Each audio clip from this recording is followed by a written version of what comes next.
आया कि जो आंदोलनकारी हैं उनको स्वतंत्रता सेनानी का दर्जा दिया जाए। काफी लोगों का, सरकार का कहना है कि काफी लोगों को मिल चुका है, आगे की कार्रवाई जाएगी। नहीं, आज मैंने झारखंड आंदोलनकारी के संदर्भ में उनकी हो रही जांच पर, उनके चिन्हितीकरण पर पीछे करना था और हाथ पीछे उनको दिए जाने वाले सम्मान का मांग मैंने किया। मैंने सीधे तौर पर फ्रीडम फाइटर का मांग नहीं किया और मैं लगातार इस बात को बोलते आ रहा हूँ। चूंकि ये प्रस्ताव जब प्रारंभ काल में आंदोलनकारी चिन्हितीकरण आयोग का जब गठन हो रहा था, इसके लिए मैंने एक कमेटी तैयार की थी, तो उस समय मैंने स्पष्ट रूप से इनको जो प्रस्ताव हमारे उस समय गृह मंत्रालय के माध्यम से, सचिव के माध्यम से तैयार हुआ और उसमें हमने स्पष्ट रूप से उसके दस्तावेज में उसके जो हम लोग ने तैयार किया था, उसमें हम लोग ने यह तय किया था कि झारखंड आंदोलनकारियों को जो शहीद हो गए हैं या जिन्होंने झारखंड आंदोलन में अपना समय और अपना पूरा काल को दिया है, जिसके ऊपर मुकदमे हुए या फिर जो ऐसे भी थे जिनके मुकदमे नहीं होने के बावजूद जिनके स्वर से, जिनके लिखने से झारखंड आंदोलन को गति मिला है, उन सभी को इस प्रदेश के अंदर में स्वतंत्रता सेनानी के तर्ज पर फ्रीडम फाइटर का, झारखंड के फ्रीडम फाइटर का सम्मान मिलना चाहिए। बीच में उनके लिए एक सम्मान राशि घोषित की गई। मैं उस घोषणा पे मैं नहीं जाता, लेकिन प्रश्न ये है कि जहां 100 साल लंबा संघर्ष इस प्रदेश में हुआ हो और सभी लोग इस बात को मानते हैं कि उस आंदोलन के बदौलत ही ये झारखंड प्रदेश का गठन हुआ है, सर्वमान्य ये विषय है।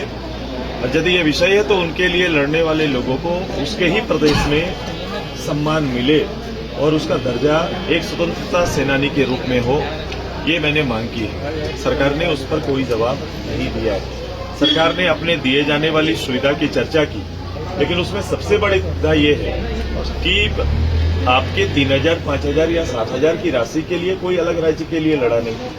सवाल है कि उसके अलग राज्य होने के बाद उनका अहमियत इस प्रदेश में, उनके परिवार का अहमियत इस प्रदेश में बना रहे। आज के दिन कोई भी शहीद परिवार आज मुख्यालय आता है या अपने डिस्ट्रिक्ट हेडक्वार्टर में जाता है, कोई सरकारी पदाधिकारी से मिलने के लिए आम लोगों की तरह उसके साथ व्यवहार किया जाता है।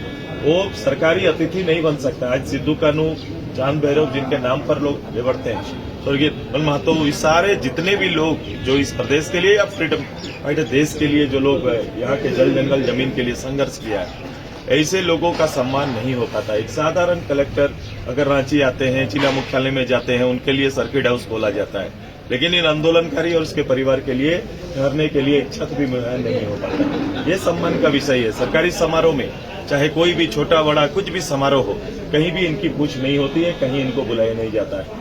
इनके आवागमन की सुविधा, इनके रहने की सुविधा, इनके बच्चों को पढ़ाई की सुविधा, आगे क्या होगा नहीं होगा बोल के किसी तरह का स्पष्ट निर्णय सरकार का नहीं। इसलिए मैंने कहा कि आप फ्रीडम फाइटर का अगर इनको दर्जा दे देते हैं तो स्वतः ये सारी सुविधाएं उस परिवार के साथ युक्त हो जाएंगी। इसीलिए मैंने मांग की और सरकार केवल इन विषयों को टालना चाहती है।